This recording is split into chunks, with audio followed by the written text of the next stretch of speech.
Fala galera, aqui é o professor Rocha do canal Mais Gel. E aí pessoal, aqui é o professor Lobão. No vídeo de hoje vamos falar do mundo entre a Primeira e a Segunda Guerra Mundial. Duas efemérides muito importantes, de 1919 a 1939.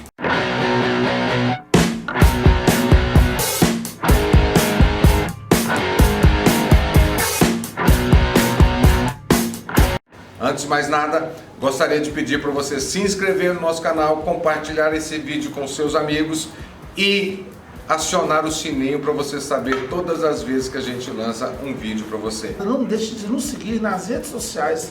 Nós temos aí o Instagram e o Facebook com postagens muito importantes, com textos, com charts, com informações. E eu, se fosse você, não ia perder isso. O canal Mais Gel está 24 horas aí apoiando vocês.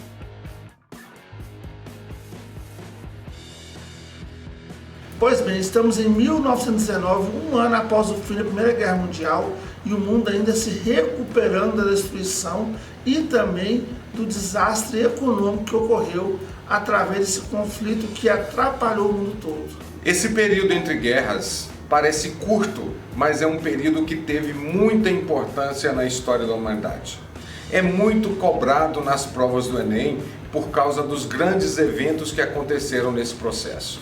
Foram 2 décadas de intensas transformações que influenciaram o mundo até hoje. Logo após a Primeira Guerra Mundial, o mundo entrou em uma crise econômica que teve como seu auge a queda da Bolsa de Nova York em 1929, há 90 anos atrás. As economias estavam com dificuldade de se reerguer, os gastos com a guerra foram muito grandes e aí os países que foram derrotados principalmente estavam passando por grandes dificuldades. O Tratado de Versalhes, que pôs fim à Primeira Guerra Mundial, humilhou esses países e a população estava muito satisfeita.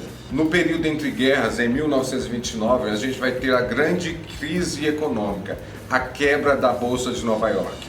Torna-se necessário a criação de um novo capitalismo, um capitalismo interventor, já que o liberalismo não servia para aquele momento histórico. Então nós vamos ter aí o surgimento dos ideais do keynesianismo, uma ideia de capitalismo criado por John Maynard Keynes. Nós já temos um vídeo no canal que explica exatamente todas essas fases do capitalismo. Dá uma corridinha lá para você ver esse processo, como aconteceu e quais as influências que eles geraram no mundo. Até 1929 predominavam 2 correntes econômicas e ideológicas diferentes. De um lado, o capitalismo liberal, criado no século XVIII por Adam Smith, fortalecido pelo Taylorismo e pelo Fordismo, e do outro lado a gente vai ter o socialismo, que iniciava suas ações na prática com a Revolução Russa de 1917. A situação da intervenção estatal na economia contribuiu para o avanço da ideia de intervenção estatal em todos os ramos da sociedade.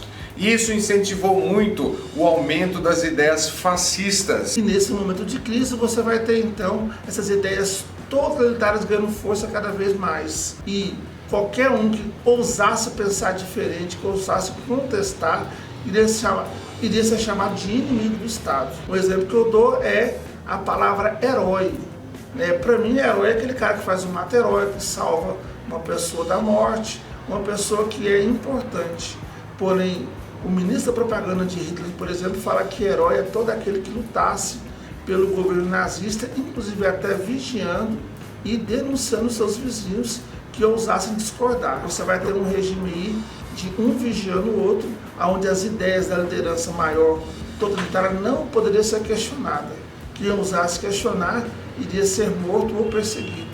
Quer dizer, é uma situação muito terrível. O Estado totalitário entra em cena, onde os dirigentes têm total ação sobre os meios econômicos e principalmente sobre os direitos políticos das pessoas. Muito caracterizada pelas ditaduras, ou seja, é um Estado absolutista, é um Estado totalitário, que não respeita a liberdade de expressão, não respeita as ideias contrárias.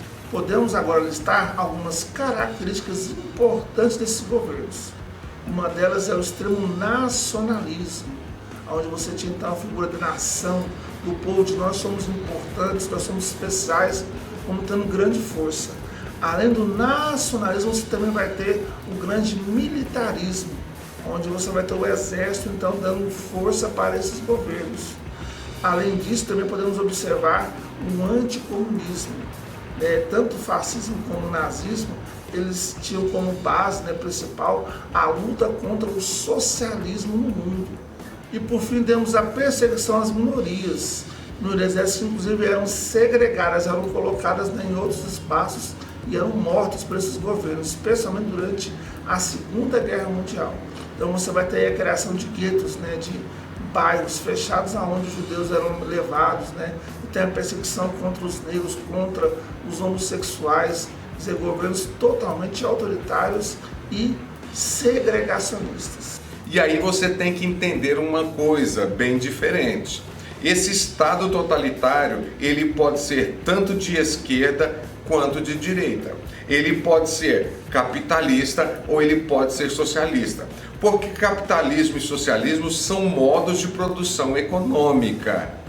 Ditadura, democracia e Estado totalitário são formas de administração política.